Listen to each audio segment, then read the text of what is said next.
Welcome to the She Speaks to Inspire podcast. I'm your host, Julia Kraft, your authentic expression mentor and public speaking coach. She Speaks to Inspire is an empowering public speaking podcast for women with public speaking fear. Unlike other podcasts on public speaking, She Speaks to Inspire not only gives you tips to be a confident communicator under pressure, but also helps you regulate your nervous system for less anxiety, learn lifestyle practices to reduce burnout and overwhelm, and reconnect with your feminine leadership presence for more authenticity and comfort in your skin.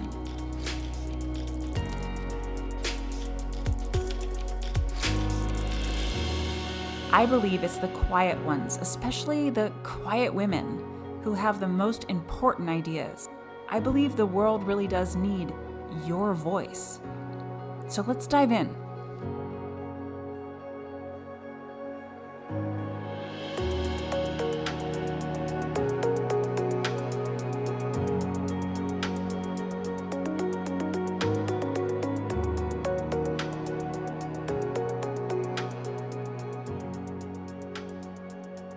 You have all the degrees, the credentials, the experience. You're a hard worker. You're on time. You always follow through. Other people get the job, get the promotion, get the raise, get the opportunities. Why is that? It can feel so frustrating, and perhaps you even are at the point where you're resentful and bitter. It can even spiral into feeling like the victim of this situation. Nobody is noticing me. I have to fight for the littlest recognition. Perhaps you've been avoiding speaking up about what you've accomplished, what you've done. Perhaps you're afraid to toot your own horn or brag, don't want to sound haughty. If you're already experiencing performance anxiety, that makes sense. You might feel uncomfortable in the spotlight, so you don't want to call attention to yourself and what you've accomplished. But how would anyone know? It's easy to then be resentful of them. Why don't they notice? They should notice. I shouldn't have to talk about it. Are you relating to this? We're here today to talk about how you can take a more proactive approach to attracting, let's say it that way, attracting a promotion, a job, or opportunities in general to you in a more empowered approach. Here are my thoughts about why this might be happening to you in the first place. I'm sure you've often felt really out of control, like what can I do? It's everybody else, right? But there actually are a lot of things that you can do. What I often see with women when they come to me is that they are seen as the soldier of their office. They're in the trenches. They're doing all the little details. They're in the weeds. This is their personal brand.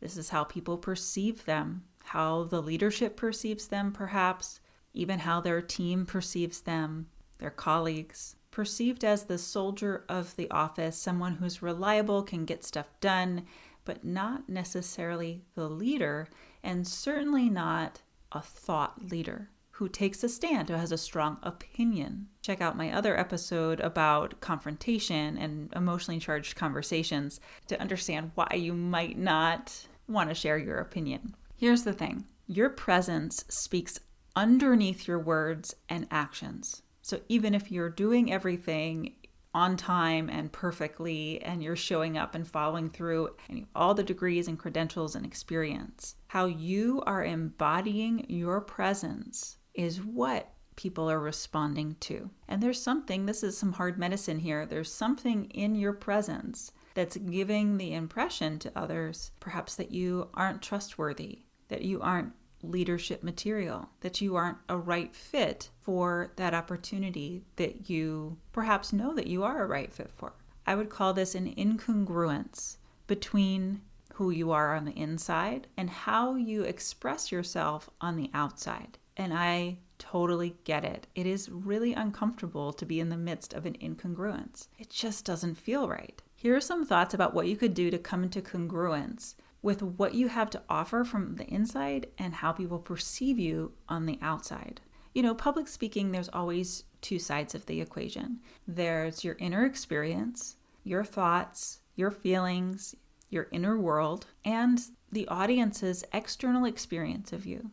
They receive all the information from your body language, your vocal tonality, what they can see on the outside. That's the only thing that we have to go on when we see someone speak or hear someone speak. One of the most important things to shift how you're being perceived and shift your presence is to get feedback. Have you received any feedback from your managers, your colleagues, anybody? If you did receive some feedback, often it's very vague. Maybe you received vaguely positive feedback like, good job, thanks so much. Not helpful. Or maybe you received really vague constructive feedback, something like, you need to be more confident or be more assertive, speak up more. This feedback is not helpful either. It actually can just play on your own self-consciousness and make you turtle in all the more. All that being said, accurate, specific, personalized feedback is one of the most important keys to shifting your presence. Generally, people that know you, your friends, your family, your colleagues, your bosses, are not the best people to give you that feedback. And that might be counterintuitive. I say that because, first of all, they're not trained in what to look for. So they might have a feeling like, oh, she doesn't seem confident, but they don't know what to tell you to do specifically to come across more confident. And then also, they're going to tend to want to be nice, be polite, be appropriate, and try not to offend you. My job is at least 50% giving people direct but kind feedback on how they're coming across. And I try to be as specific as I possibly can. I noticed you did this thing with your eyes. I noticed you moved your hands in this way. I noticed your vocal intonation did this and it affected me this way. With this kind of specific feedback, you know what matters and what doesn't matter. And that's the key, because we can be up in our heads worrying about all kinds of things, what they think of us, how I said that word, that I just stumbled over my words, and maybe none of that matters. What you actually need to be focusing on is something different. Until you receive that specific, personalized, expert feedback from the outside, you can be sort of lost in a cloud of self-consciousness. And by the way, this is really difficult, if not impossible, to give to yourself. We can't see ourselves the way other people see us. So feedback is the number one thing. And what you'll learn through your feedback is all the little nonverbal things that you could shift to bring forward a more confident presence. I can't tell you one or two specific things in your nonverbal communication because everyone is incredibly unique. It could be how you stand or sit or how you use your spine. It could be how you use your intonation of your voice. It could be something about your eye contact. It could be something about your face coming across really flat, or you're having such a serious expression. I mean, there's so many options of what might be affecting your presence. I talk about a speaker's warm-up routine a lot in all my episodes and videos.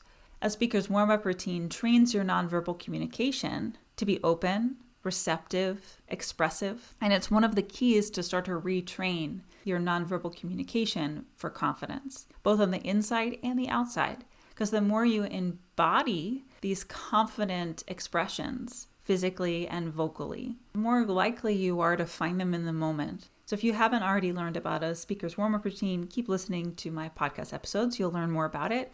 And also head over to speaktoinspire.com to watch the masterclass, where you'll learn the 4-step framework for overcoming public speaking fear. I hope this is helpful to think about this situation differently. First of all, that you have agency. You have some power over this situation. Take it as a learning opportunity. Even though it might be hard medicine, I hear you. Be open to feedback and seek out kind, specific, expert feedback, somebody who knows what to look for. If you feel like I'm that person, I'd be happy to guide you through the journey to confident presence. Again, I would recommend going to my website, speaktoinspire.com, watch the masterclass. You'll learn about the program there and you can sign up. It'd be great to have you with us. Don't forget that all those degrees, credentials, and experience that you have, all the good intentions, all the ways that you want to contribute are incredibly valuable. And now is the time to inspire others to see all that you're bringing. Don't give up on yourself. The world needs your voice. Thanks for listening. This has been She Speaks to Inspire with Julia Kraft, your authentic expression mentor and public speaking coach. I'm so glad you joined me. And I hope you got so much out of this episode. If you want to learn more about Speak to Inspire training programs and get inspired, head over to speaktoinspire.com or follow us on Instagram at She Speaks to Inspire. never forget, the world needs your voice, and it's time for you to speak to inspire. See you on the next episode.